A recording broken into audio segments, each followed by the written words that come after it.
यहाँ पर कथा चल रही है। इसी प्रकार एक संत जी महाराज की कथा कई श्रवण करा रहे थे और वो बता रहे थे अहिंसा परमो धर्म, हिंसा परमो अधर्म। हिंसा नहीं करनी चाहिए कभी जीव की, कभी किसी के लिए मारना नहीं चाहिए, कभी किसी की हत्या नहीं करनी चाहिए। महाराज उसी कथा पंडाल में एक भालिया विराजमान था, चक्रभील उसका नाम था। क्या नाम था? चक्रभील उसका नाम था।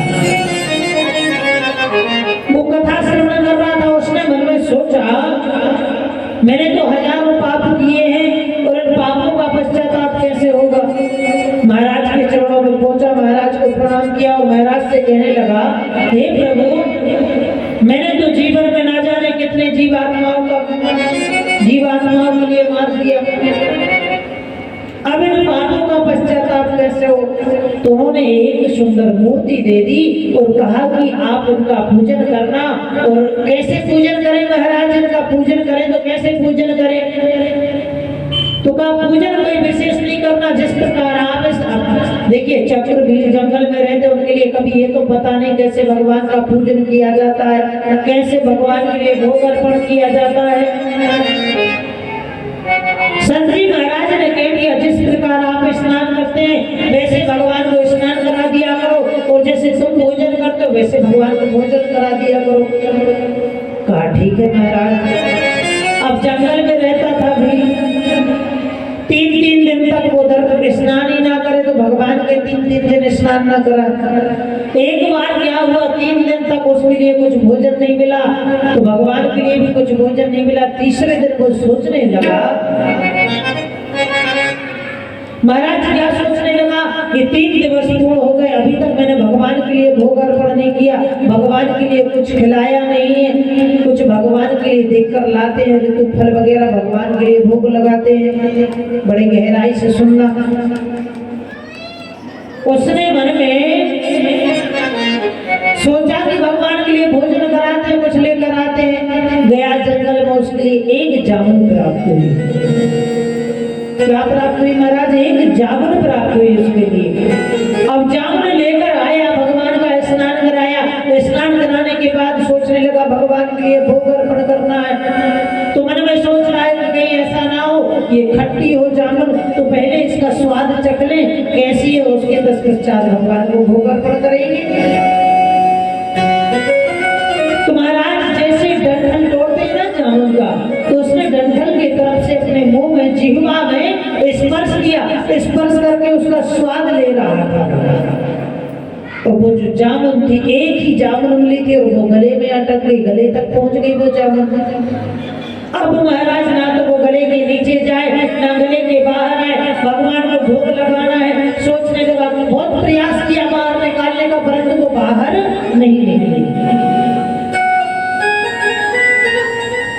उसने क्या किया फिर, एक हाथ से गले को पकड़ा, दूसरे हाथ से मारा छुरी ली, छुरी से गला काट दिया, गले से जामुन निकाल ली, जामुन को धुलकर भगवान के लिए अर्पण कर दिया। अब मूर्छा अवस्था में जाने लगा। साक्षात श्री हरि राम वहां पर प्रकट हो गए। भगवान ने उसके लिए गोद में ले लिया, आशीर्वाद प्रदान किया।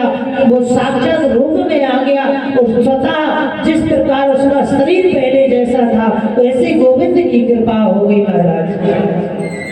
ये क्या है?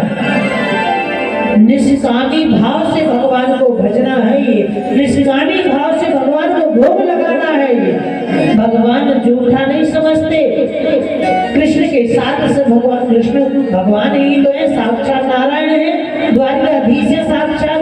ग्वाल वालों का जूठन भगवान ने खाया है, परंतु सात्विक मन से भगवान को जो भी अर्पण आप करेंगे वो भगवान अर्पण कर लेते हैं।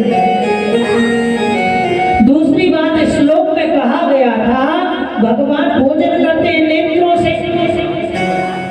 महाराज नेत्रों से कैसे भोजन करते हैं भगवान? पद्म पुराण में लिखा हुआ है, नेत्रों से यदि भगवान भोजन करते हैं तो वो तो दर्शन नेत्रस्य भोजन हुआ, मतलब देखकर भोग लगाना भगवान का, मात्र उसमें देखकर पेट भरते हैं भगवान। भगवान यदि स्वाद लेंगे, उसका रस लेंगे तो रस तो मुखारविंद से जाएगा, ये रस कैसे जाता है? देखिए, जब हम भगवान के मंदिर में भगवान को भोग लगा देते हैं, कोई घर में कार्य करते हैं तो भगवान के लिए पहले भोग लगाते हैं। सत्यनारायण भगवान की कथा कराते हैं तो भगवान के लिए भोग अर्पण कराते हैं। घर में विवाह शादी कराते हैं तो भगवान के लिए भोग अर्पण कराते हैं। उसके बाद ही पंगत चालू करते हैं, यदि घर में कोई पंगत होती है तो।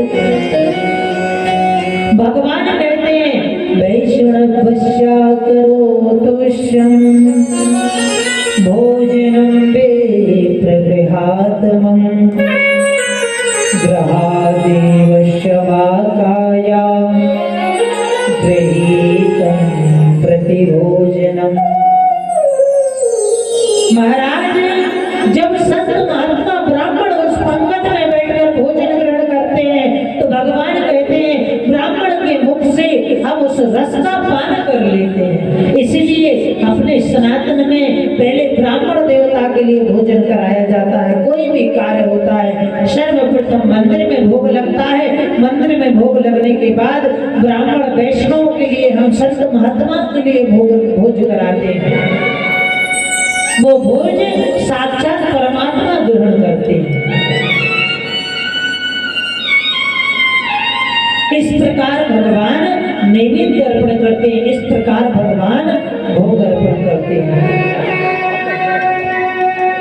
दूसरी बात महाराज, राजा परीक्षित ने प्रश्न किया सुखदेव जी महाराज से, मनुष्य के लिए जन्म मिलता है, जीवन पर्यंत अपना जीवन व्यतीत करता है,